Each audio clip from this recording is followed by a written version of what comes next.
I've been Leo Shaw's bedmate for 5 years. He always said betas were great, you could screw them all you want and they'd never get pregnant. Too bad I'm knocked up. But Leo already has an omega partner. My client. He hired me to design their love nest. I tried to make a quiet exit, but he just kept pushing me. When he caught me, I clutched my stomach and cried, "I'm pregnant. My stomach hurts. Please stop." Leo didn't believe me. He just scoffed, "Stop lying. How could a beta get pregnant?" Late at night, a March thunderclap felt like it exploded right next to my ear. I opened my eyes and heard a thunderstorm starting outside. It brought a deep chill with it. I habitually checked my phone. The last message was the goodnight I'd sent to Leo before midnight. He hadn't replied. He was always busy. I was used to it. I stared at the ceiling. It only took a few minutes for my eyes to adjust, for the outline of the ceiling lamp to emerge from the total darkness. Half an hour later, a series of urgent knocks rattled the door. Thump, thump, thump. Felt like each knock was landing on my heart.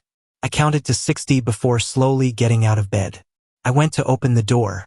Leo stood outside, his eyes dark and heavy. He pushed past me without even taking off his shoes and swaggered inside. He frowned as he asked, "What took you so long?" I quietly closed the door, grabbed his arm, and handed him a clean pair of slippers. "It's raining outside. Change your shoes." "So high maintenance." Leo changed his shoes. I curved my lips into a small smile. "It's late and I was sleeping.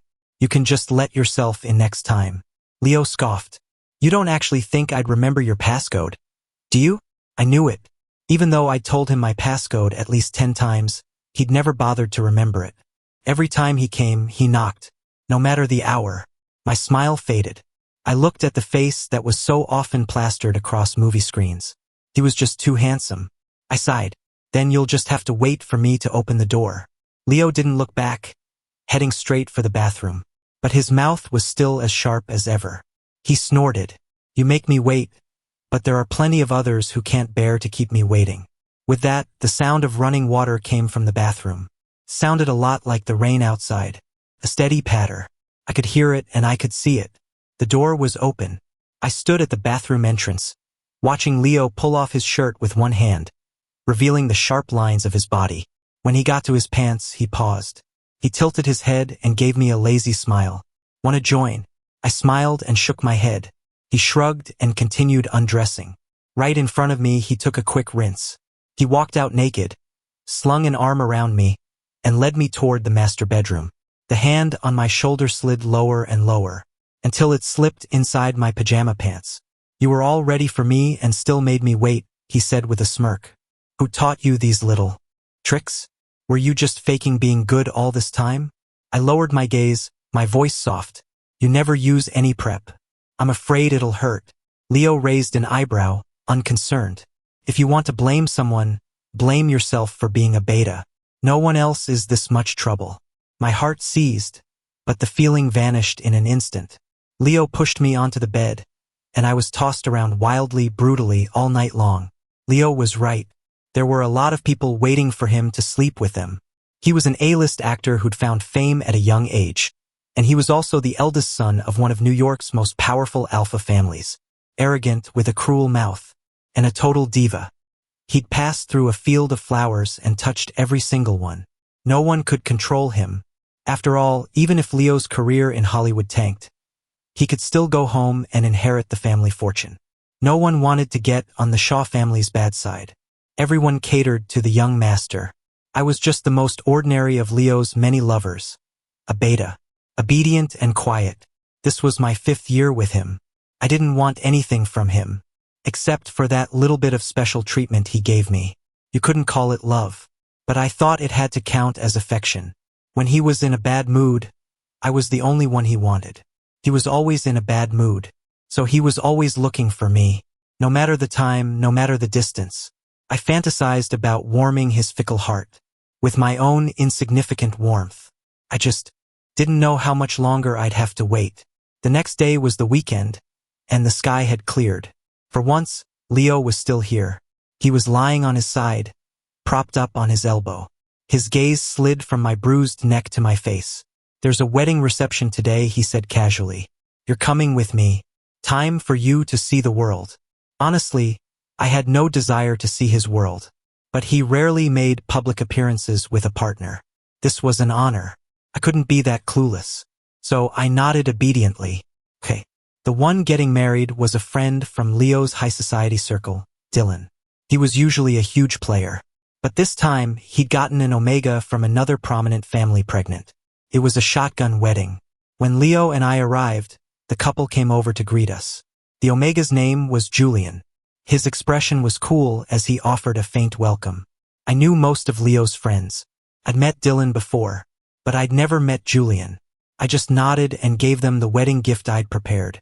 Dylan was his usual self, a relaxed smile on his face. He clapped Leo on the shoulder, laughing. Buddy, I asked you to be my best man and you refused. Then I asked you to bring a respectable date, and you bring a beta? Are you deliberately trying to mess with me? Leo smiled and took a sip of champagne. He just happened to be the one around. Besides, what's wrong with a beta? A beta can't get pregnant, so he can't force me to marry him. Dylan smacked him on the arm, annoyed. Fuck, you really are here to mess with me. He grinned, making no effort to hide it. Just loud enough for Julian and me to hear. So what if he's pregnant? So what if we're married? I'm still gonna play the field. I paused, accepting the glass of red wine Julian handed me. My eyes drifted to a patch of sunflowers in the backyard. I asked him stiffly, what kind of flowers are those? I've never seen them before. Julian blinked, and then a smile bloomed across his face, as radiant as a spring blossom. Really? Then let me show you. They're interesting, aren't they? They love to chase the sun. That's why they're called sunflowers. But it was already awkward enough. Hearing that, a new chill crept up from the bottom of my heart. Little by little, thread by thread. It just kept building. I murmured, why do they have to follow the sun? Julian glanced at me and said softly, it's how they bloom and bear fruit, I guess. It's all for survival. It hit me then, bathed in the spring sunlight.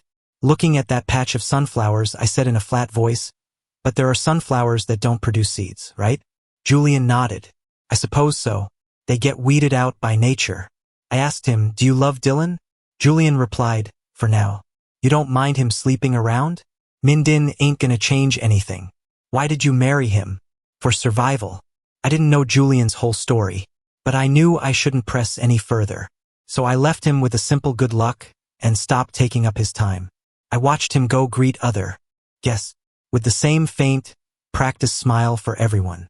It started raining again that afternoon when I was driving Leo to the film set. Leo's face darkened, and he said he wasn't going. He hated rainy days. No particular reason. He just found them sticky and heavy, like the people who loved to cling to him. And I wasn't a clinger. I turned the steering wheel, heading toward his place. He clicked his tongue. Are you testing me? Go to your place. I hesitated, trying to change his mind. I have work tomorrow, and my back is still killing me. A smirk played on Leo's lips. His hand reached over and playfully squeezed my waist. Is it your back that hurts? Or somewhere else? Be specific. I pressed my lips together and dodged his hand. Tickled. Everything hurts. Leo pulled his hand back, resting his arm on the open window and propping his head against it. That's your problem. Why couldn't you have been an omega? Of course, you can always say no. Keep driving me home. The choice is yours. My breath hitched. He wasn't threatening me, but I knew. He was a top-tier alpha with a powerful drive. As a beta, I couldn't usually satisfy him. Once, I couldn't take it anymore and refused him mid-session. His face went cold. Without even pulling out, he called someone else to come over right then and there. In that instant, my heart and my pride shattered on the floor. My back was to him, still on my knees. I scooted backward on my own. The pain was unbearable, but I still managed to say, don't call anyone else. I can take it. It doesn't hurt anymore, Leo. I think a tear or two might have fallen, soaking into the sheets. They vanished in a second. Leo couldn't see my expression, nor was he curious. He just tossed his phone aside. Wouldn't it have been easier to just do this from the start? He said lightly, so dramatic. Then he started again, even more brutally. I never considered what would happen if I kept refusing him. Besides him finding someone else, there was also the question of whether there would still be a place for me in his life. I never dared to find out. Even now, I still don't. So, at the next intersection, I turned the car. The rain was coming down hard, and the wipers swiped back and forth relentlessly. But the streaks of water kept growing. They wouldn't wipe away, just like the dampness in my heart. Afterward, I was lying face down on the bed. My eyelids felt impossibly heavy. Leo got up, found a pack of cigarettes and a Zippo in the nightstand, and sat on the bay window with his legs bent. He watched the moon emerge from behind the dark clouds. After lighting a cigarette, he opened the window all the way. A cold wind rushed in. I burrowed deeper into the blankets. I heard Leo speaking. Seeing Dylan married like this, it's not so bad. Owen, when are you thinking of getting married? I can help you screen potential partners. I could even be your best man. Give you some bragging rights. After all, you've been with me for so long. Even if there's no merit, you've put in the hard work. The wind was cold, but not as cold as Leo's words or his heart. I buried my face in the quilt. That was close. For a second there, I almost forgot my own name. In all my years with him, I'd never once heard him say my name. Not even at the wedding reception today. I don't think I heard anyone else say my name either. I muffled my reply from under the covers. Okay, when I meet the right person, I'll be sure to invite you. Leo didn't say anything, just a non-committal hum. He quietly finished his cigarette and got dressed. The rain stopped. I should go. I didn't respond. I pretended to be asleep. The door opened and closed. I emerged from the blankets, shivering as a gust of night air hit me. The window was still open. I got out of bed and walked over. In the otherwise clean ashtray, there were now 3 cigarette butts. Leo wasn't a heavy smoker. He'd only have one after sex when he was feeling particularly down. To smoke this many today, he must have been really upset. What was bothering him? Even if I asked, he wouldn't tell me. He'd just say, mind your own business. So eventually, I stopped asking. I met Leo back in college. At the time, he was determined to break into the entertainment industry. The Shaw family thought acting was a classless profession, and as the sole heir, Leo had no need to make money by showing his face. But Leo had always been his own person. He was never one to be controlled. So the family cut him off. For a while, a very short while, they froze all his cards and seized all his assets. He was forced to live in the dorms. But it still didn't stop him from entering showbiz and tearing up the scene with that face of his. He was a great actor. He could become whatever character he played. Not like in real life. In real life, he was just one thing, an asshole. As luck would have it, I was his roommate. I was the only one in the dorm room, so he moved in with me. I watched him go from having everything, to having nothing, to shining like a star. It was hard not to fall in love with him. Maybe society generally thinks of alphas as a group that can achieve whatever they set their minds to. But I'd also seen Leo poring over scripts late into the night. He was rude about it, never turning off the light no matter how late it got. But sometimes, his shadow would overlap with mine as I studied. A mirror of my own late-night efforts. Pulling me in, making me fall. But I knew my place. I was just an ordinary beta. Getting into this university had taken half a lifetime of effort.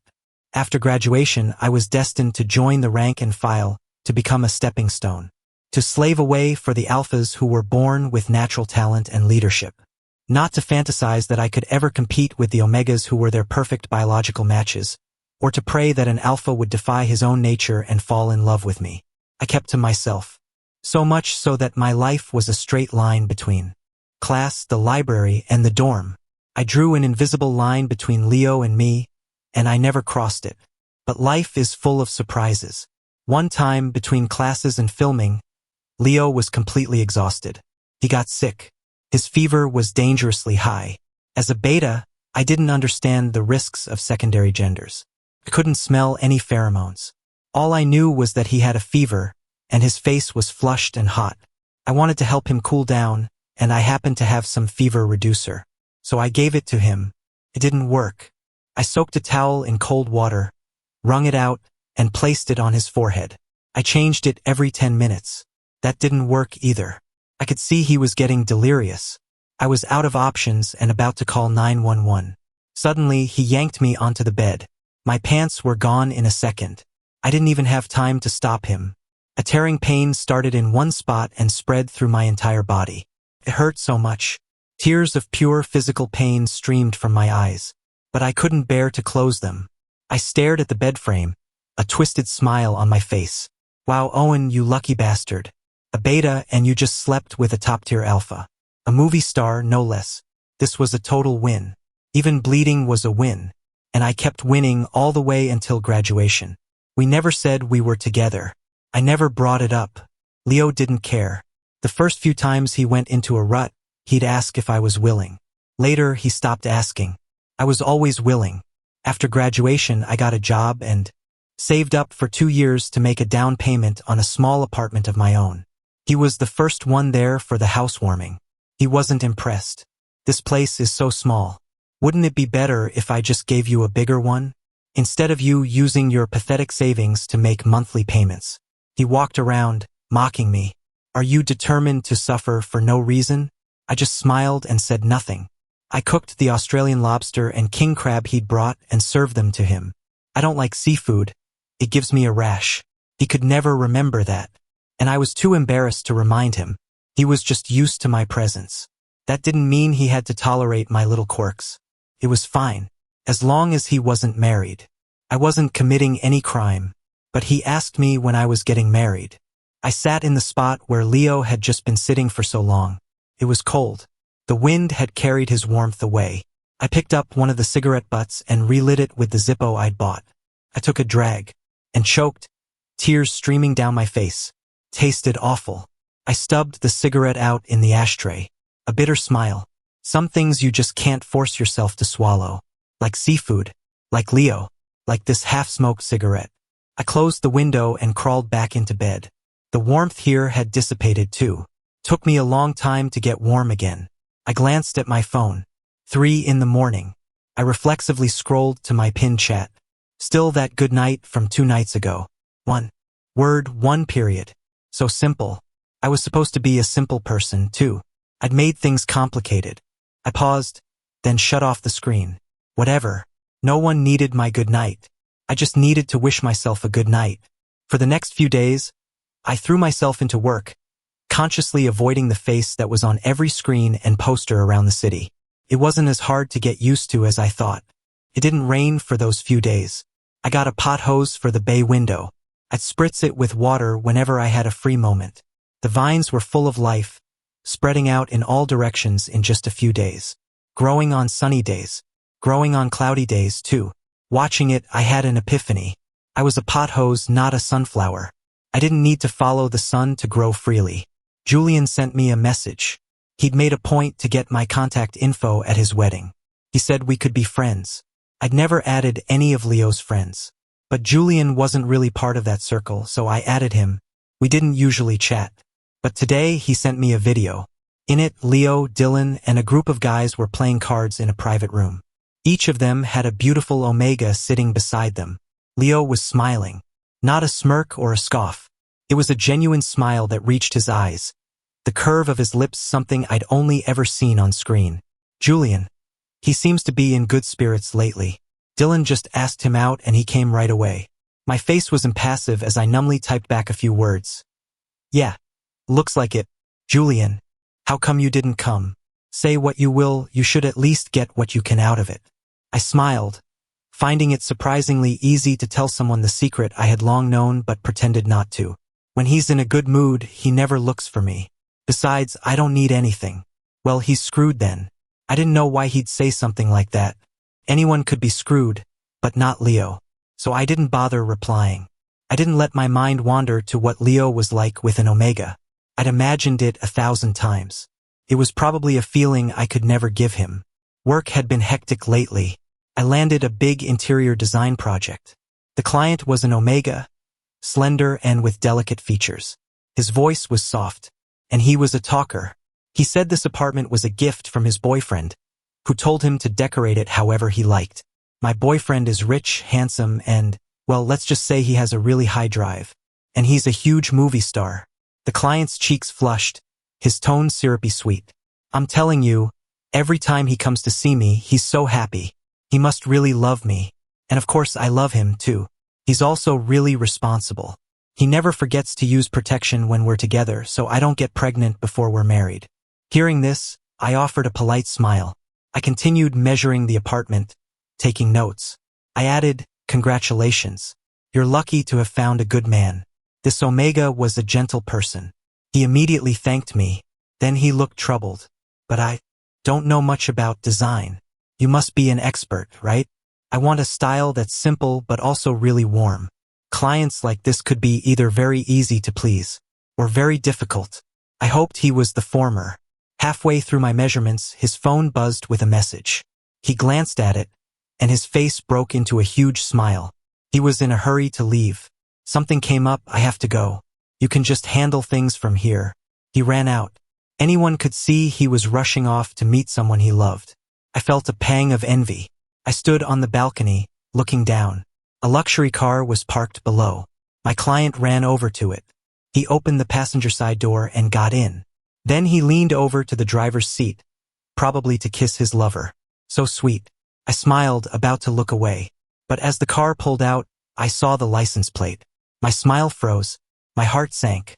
There are plenty of luxury cars that look the same, but there aren't two with the same license plate. I turned and looked at the nearly 2,000 square foot apartment and gave a bitter laugh. I originally chose interior design so I could design my own dream house.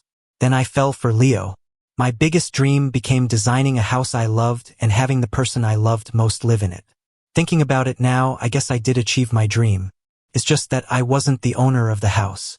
Speechless, I wiped my face and got back to work. Back at the office, I opened my laptop and started on the blueprints. I poured my heart into it, trying to make it perfect. Before I knew it, almost a month had passed since I'd last seen Leo. As summer began, so did the rainy season. I watched the endless dark clouds outside my window and took a sleeping pill with a glass of warm water. I put in my earplugs and closed my eyes. In the middle of the night, I was still woken by knocking. The apartments in my part of town weren't that expensive, and the soundproofing wasn't that great. I heard a neighbor outside yelling, asking what kind of psycho was banging on doors in the middle of the night. I didn't get up. I certainly didn't open the door. After a minute, it went quiet outside. My phone buzzed. A message from Leo. "You've got some nerve, Owen.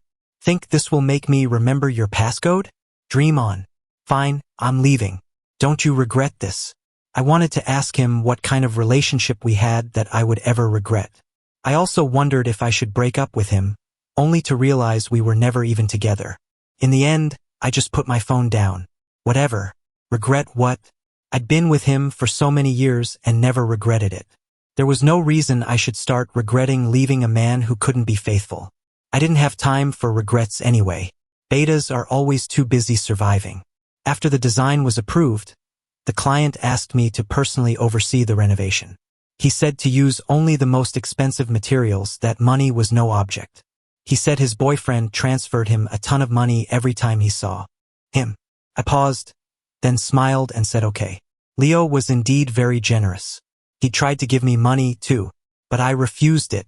He asked me why. I told him I wasn't for sale and I didn't need the money. He laughed. For a beta, you're even more high-minded than an omega. I guess he preferred people who accepted his money. It had nothing to do with me anymore. I just wanted to see this big project through to the end and earn my commission. So every day, I went to the site with the construction crew, explaining every detail meticulously. When the basic structure took shape, the client was amazed. He praised me, "You really are a top designer in the field. I'm so glad I hired you." No one dislikes a compliment. I smiled. The client went back to his phone, smiling as he texted. I subconsciously glanced at my own phone. 3 in the afternoon. Leo should be busy filming. He'd mentioned last month that he had a new movie that would take 2 months to shoot. I let out a breath I didn't know I was holding.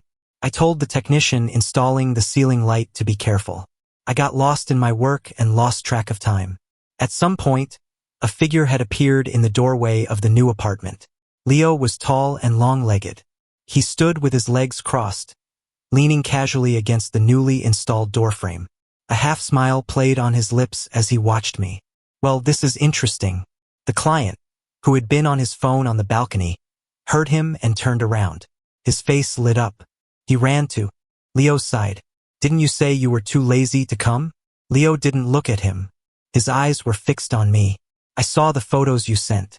The design style is exactly what I like. I came to see which designer understood me so well. My heart skipped a beat. I glanced at the time and sighed. It's quitting time. All right, everyone, you can head home for the day. I packed my briefcase, ready to leave. If Leo really wanted to have a serious relationship with my client, he shouldn't have acted like he knew me. Too bad he was still an asshole. He let the workers leave, but he wouldn't let me go. He stuck out a leg, blocking the doorway. First you won't open the door for me, now you're designing a house for my rival, he sneered. This is a pretty roundabout way to get my attention. The client was stunned. He let go of Leo's hand and asked, bewildered, what rival? I thought I was the only one. Leo frowned, annoyed. When did I ever say you were the only one? The client's eyes instantly reddened. A moment later, he glared at me. Did you seduce him? I must have used up all my size for the year today. I closed my eyes. First of all, I had no idea he was involved with you when I took this job. Second, I currently have no relationship with Leo. And finally, if you, the client, wish to terminate the contract, you may do so at any time. However, since the termination would not be our fault, the deposit is non-refundable. I turned to Leo. I'm off the clock. Excuse me. Leo moved his leg, watching me walk away with an amused look. Since when do we have no relationship? I didn't stop or look back. Since you asked me when I wanted to get married. Oh, Leo said. He followed me. So you're throwing a tantrum? He seemed to find this hilarious.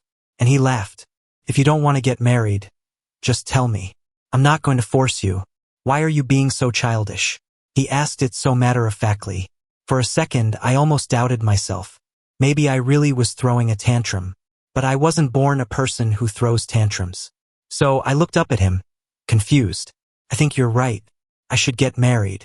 So from now on, we have no relationship. Leo, your boyfriend is crying. You should go comfort him. Leo frowned. He told you I was his boyfriend?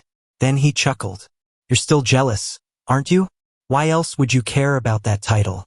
You know what I'm like. I don't have boyfriends. It was impossible to reason with him. I felt a wave of exhaustion. Leo, you really have nothing going for you besides your face, your family, and your acting skills. Leo stroked his chin and leaned in close. You're complimenting me. All right, Owen, you saw for yourself. Omegas get too possessive of alphas that don't belong to them. You suit me so much better. I won't say things that upset you anymore, so don't be mad. Okay? I truly had no idea how to get rid of someone this self-assured. I was worrying about it. When the air seemed to change. Or maybe it hadn't. But Leo's eyes suddenly went vacant. Then, they slowly lost focus, filling with desire. He stared at me for a moment, then turned to look at my client, and walked toward him. Owen, you should head home. I'll come find you another day. I looked over Leo's shoulder and met the client's eyes. His were filled with resentment and bitterness, which finally morphed into triumph. You're just a beta. You can't even smell pheromones. What makes you think you can compete with me? After one look, I turned and pressed the elevator button. There was no need to be so hostile toward me for something I'd never even fought for. I lost the project, and a complaint was filed against me. My boss called me in for a talk, his tone earnest. Owen, it's rare for a beta to have your level of talent. Don't go down the wrong path. I understood immediately that Omega had definitely spread vicious rumors about me. I didn't argue. Suddenly, I was just so tired of dealing with these high and mighty alphas. I was weary of this fast-paced city. My head swam and my vision went black. The next second, I collapsed on the floor without warning. When I woke up, I was in a hospital. My boss was looking at me with a complicated expression. You're really something else. A beta and you're pregnant. No wonder you were trying to seduce the client's boyfriend. You've clearly got what it takes. I was stunned for a long time. My mind was racing. How could a beta like me get pregnant? My boss wouldn't be bored enough to lie to me, would he? If I was really pregnant, what would I do? Get an abortion or have the baby? My final thought was, I really should leave this city. Get far away from Leo. Because now, I had someone new to care about. I abruptly submitted my resignation to my boss. As he was leaving, he shook his head and said, well, with your kind of power, my company isn't good enough for you anyway. Go on, leave. Once you've landed a rich man, who'd want to keep working a dead-end job like this? The doctor said it's not easy for a beta to get pregnant and that I needed to take good care of myself. It was best not to overexert myself. I took it all to heart. Back at home, looking at the pot hose on the windowsill, I let out a genuine smile for the first time in a long while. That night, I had a dream about the baby. In the dream, I was back in my hometown. I saw a green sprout emerge from the field my mother had left me. In an instant, the sprout grew like ivy, covering the barren land in a sea of green. It bloomed and bore fruit. I didn't see the fruit. I was woken up by a pair of cool, large hands. Or rather, startled awake. I instinctively swung a fist, connected squarely with the intruder's face. A second later, I recognized who it was. I couldn't smell Leo's pheromones. He didn't wear cologne either. Alphas and omegas had their own natural scents. But I knew his scent, as familiar as my own breath. It was something that had seeped into my very bones without me even realizing it. I turned on the bedside lamp and, in the dim light, watched Leo hiss as he touched his expensive face. "Leo? How did you get in?" Leo glared at me. "My face is insured for a huge amount, Owen. How are you going to pay for this?" I didn't flinch or feel guilty. "You're the one who broke in." Leo pouted, gritting his teeth as he rubbed his cheek. "You told me the passcode, and now you're accusing me of breaking in? You didn't remember it. You didn't want me to remember it?" My head was starting to hurt. I had no energy for this pointless back and forth. It was meaningless. When I wanted him to remember, he didn't. When I didn't need him to remember, he did. What was this? A case of cosmic bad timing? Before I could figure out how to kick him out, Leo smiled. 092109. I suddenly remembered that's the date I first moved into the dorms. Owen, was it love at first sight for you? So, once a person starts to care, their memory sharpens. Leo was no exception. I didn't deny it. There's no need to hide the fact that you've fallen for someone. I thought I'd been obvious. But Leo received so much love that my ordinary affection didn't warrant a second glance. I understood all of it. "So, are you suddenly moved?" Leo leaned in, our noses almost touching. Our breaths mingled, filling the air with a thick intimacy. "So, aren't I here to return your affection?" I didn't commit, just looked down and laughed at myself. For the first time, I made a demand. "Return it, then marry me." Leo froze, pulling back, his brow furrowed instinctively. "That's not necessary. Besides, the Shaw family would never let me marry a beta. And when have you ever listened to your family?" I thought. But there was no point in looking for trouble. Even without that excuse, Leo would have 1,000 others waiting for me. All because I couldn't make his heart skip a beat. And I couldn't make him settle down. "Then give me an apartment, Leo. I was just reported by a client today. I lost my job. I'm not in the mood to do anything with you." For the first time, Leo didn't just follow his impulses. He threw himself onto the bed, lying on his side to face me. Finally willing to take something from me? Was it that omega from yesterday that got to you? If you lost that job, you lost it. You barely made peanuts all year anyway. I'll get you an apartment right away. From now on, I'll take care of you. You should have gotten rid of this place ages ago. The small and far. It's such a waste of time coming here.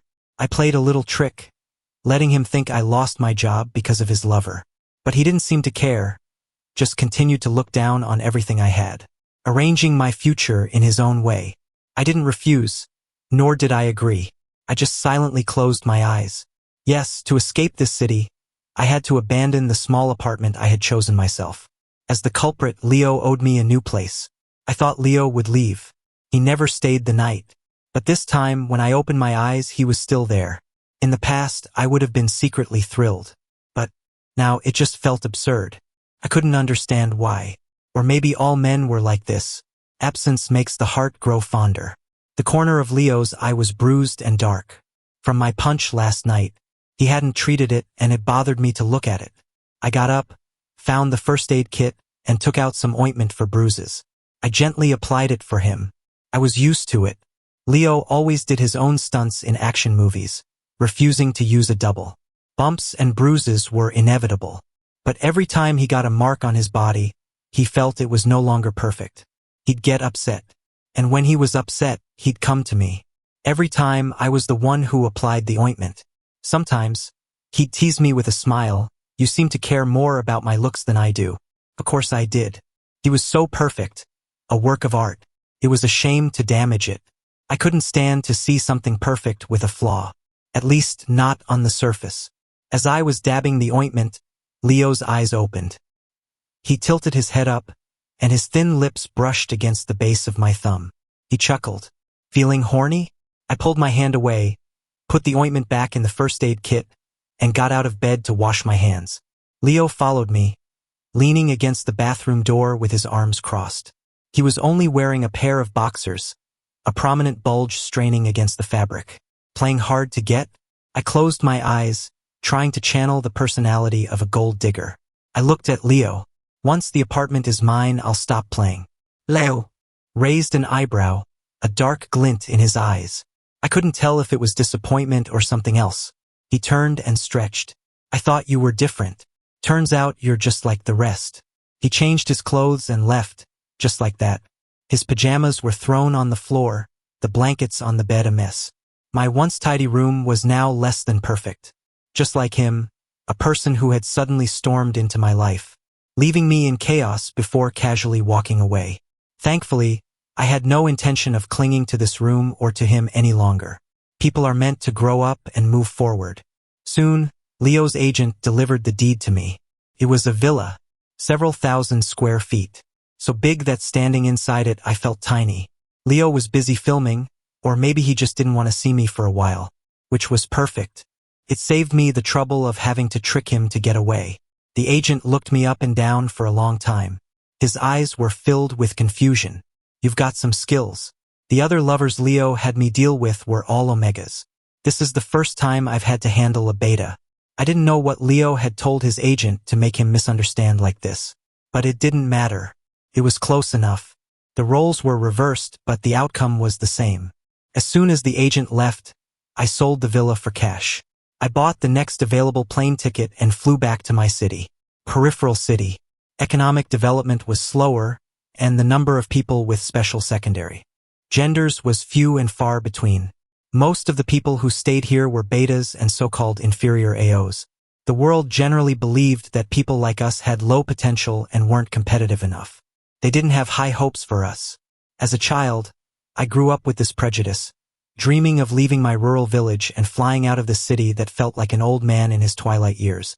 But I discovered that, in the central city, the prejudice was even worse. Looking back, the city that had raised me wasn't so bad after all. It's just that there was no one waiting for me here. I was the smartest kid in the village, and my parents did everything they could to support me. Later, my father died young from a hereditary disease, and my mother worked herself to the bone until she was bedridden. She held on just long enough to see me get into the best university in New York before she closed her eyes for good. Before she passed, she said, "Seeing you succeed makes me so happy. Mom wants to hurry and tell your dad the good news. Owen, you'll have to walk the rest of the way on your own." "I'm sorry. Mom couldn't leave you anything, and I don't want to be a burden." That was the last time I sobbed my heart out. After that, every year during the long holidays, I would come back to talk to my parents. In front of their simple gravestones, I told them I was doing well in my studies, better than many of the students with secondary genders. I told them my professors praised me. I told them I'd fallen in love with a superior alpha, and that while it was painful, it was also happy. I told them I didn't care if we could be together forever, only that I could taste a little sweetness in the present. This time I only told them, "Dad, Mom, I'm home." I was really home. I stayed in my hometown for 2 months, and my stomach remained flat. Bored out of my mind, I took on a few freelance jobs, designing interiors for people in the city. My most recent project was a villa. The client was tall and handsome, with beautiful light blue eyes. One look and you knew he was an alpha. His name was Evan. He was friendly and we spent a lot of time discussing design details. Halfway through a discussion, he stared at me intently and asked, "You're very talented. Westwood hasn't had anyone like you before." No one dislikes a compliment. I was no exception. I just smiled. "Thank you, but talent is cultivated. Maybe there wasn't anyone before, but there could be many in the future." Evan smiled too. "Want to be friends? I might be able to help with that talent cultivation." I didn't have any friends. In school, I was busy studying. After I started working, I was busy with work. Any leftover time was all spent on Leo. I needed friends, too. And so, I made a friend. While I was designing Evan's villa, Julian contacted me. Bro, where you at? Don't worry. I won't give out your info. I'm skipping town too. And when I thought about it, you're my only real friend, so I was hoping to crash with you. I'm divorced. Got a ton of money. I won't be a freeloader. So I had a friend all along? I couldn't help but laugh out loud. I called him directly. Julian, what about your child? He was born premature. I was already 5 months pregnant when we got married. The day I went into early labor, Dylan was in bed with someone else. So I filed for divorce. Julian paused, then scoffed. That bastard had the nerve to tell me not to regret it. Pathetic. I was silent for a few seconds. I meant, what are you going to do about the child? Julian said, I'm not keeping him. I got pregnant for the money, married for the money, and divorced for the money. Besides, he's 1,000 times better off staying with the Dylans than with me. I was speechless for a moment. I'm in Westwood. Come on over, I'll pick you up. Evan drove me to the airport. I had my own car, but Evan said you had to make an impression when picking someone up, and that he'd arranged a welcome dinner for afterward. He had it all planned. I'd never had a client like this, so thoughtful but without crossing any boundaries. Maybe this is what friends were like. When Julian came out of the airport, I spotted him immediately. His face was as pale as a sheet of paper. He must have just given birth, his wounds not even fully healed, and he was already rushing to leave. I went to help him, but he acted like nothing was wrong, glancing at Evan a couple of times. He whispered in my ear, "Damn, you're good. Another top-tier alpha, and this one smells like gentle bamboo." He paused, then asked, "Did you know Leo's pheromones smell like hard liquor?" I knew. I'd never smelled them, but I'd heard they were intoxicating. Luckily, I wasn't much of a drinker. I felt a bit helpless and explained, "Julian, Evan and I aren't like that. He's my friend and my client." I wasn't whispering. Evan could hear me. He chimed in with a smile at just the right moment. "He's not mistaken. I'm prepared to go from friends to lovers. Of course, I won't pressure you." He had me cornered. I just said it outright. "I'm pregnant. I'm not in the mood to think about these things." Julian's jaw dropped. Holy shit, that bastard Leo is really something else. Evan was taken aback for a moment, then asked, "What about the baby's father?" I told him the truth, he doesn't have a father. "I'll raise him well on my own. I can do it." Evan looked at me with pity. "You don't have to treat me like I'm a monster. Whether we end up as friends or something more, I can be there to help you when you need it. That's all." He was so sincere. I couldn't argue with him. Julian looked back and forth between Evan and me. He gave me a thumbs up. "I think he's a keeper. Oh, and by the way, after you bolted, Leo went crazy. He's on TV every day with this miserable look on his face. See, I told you he'd be screwed. When he's unhappy, he likes to find you. Can't find you, he's unhappy. Unhappy, wants to find you. Can't find you, even more unhappy. Haha, what a vicious cycle. It's hilarious." I really didn't expect this side of Julian. I was at a bit of a loss as to how to respond. Julian came back to the countryside with me and hit it off with the village elders. They were always bringing him old hens to make soup to help him recover. They said he was too skinny. He was nothing like the cold, aloof person from the wedding. I was genuinely impressed. His social skills were amazing. He was a great cook, and the chicken soup he made smelled incredible. He'd drink half and force me to drink the other half. "You're too skinny, too, and you're pregnant. You have to eat." After half a month, I'd gained 10 pounds. But the good times didn't last. Leo and Dylan both found us. When they did, Julian and I were huddled together, studying a bug on a vegetable leaf. "I hear these things are packed with protein," Julian said with great interest. "We haven't sunk to the level of eating bugs for protein yet," I said, exasperated. Then Julian was yanked away by Dylan, and I was grabbed by Leo, slammed against a wall. "Owen, I thought you were an honest person. You dare to lie to me? Fine. If you dare to lie to me, you'll face the consequences. This time, even if you beg, I won't let you go." My pants were on the ground. My legs were forced apart. I was being assaulted. It hurt, a splitting pain. My hands were trembling, not from the pain, but from fear. "Leo, stop. I'm begging you." He didn't listen. attacking me like a raging bull with all his strength and fury. Begged him, telling him the truth. I'm pregnant. The doctor said I can't do anything strenuous. Please let me go. He didn't believe me and became even rougher. Still trying to lie to me? How could a beta possibly get pregnant? If you could get pregnant, you would have had a dozen of my kids in the last 5 years.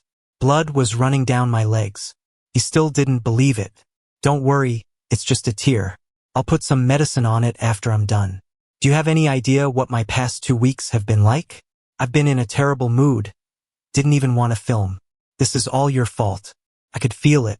The baby inside me was slipping away. I felt like my soul was leaving my body. No wonder my dream was only of a flower blooming, not of it bearing fruit. No fruit. My chest felt heavy, my throat tight. All the years of pent-up frustration erupted in that moment. Couldn't hold it in. I gasped for breath. I coughed twice hard, and blood came out. Leo finally stopped his assault. Owen? Owen. I couldn't hear him anymore. When I woke up, the baby was gone. Leo stood by my hospital bed, reeking of cigarettes. The corners of his eyes were red. He rubbed his face and mumbled, I'm sorry, I didn't know. It's okay. Owen, you can come back with me and we can try again. I love you. I'll be good to you from now on. Please just forgive me this once. Okay? I looked away, not at him, and didn't say a word.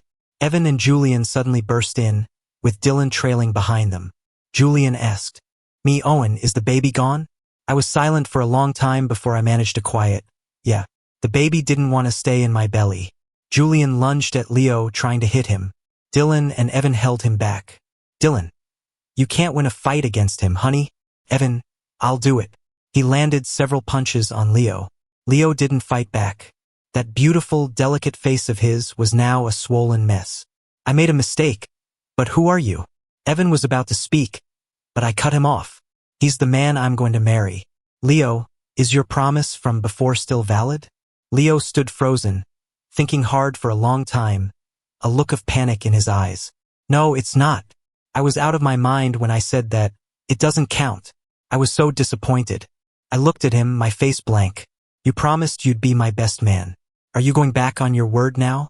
Leo's eyes turned red, and he stared straight at me. I said, I love you. I don't want to be your best man.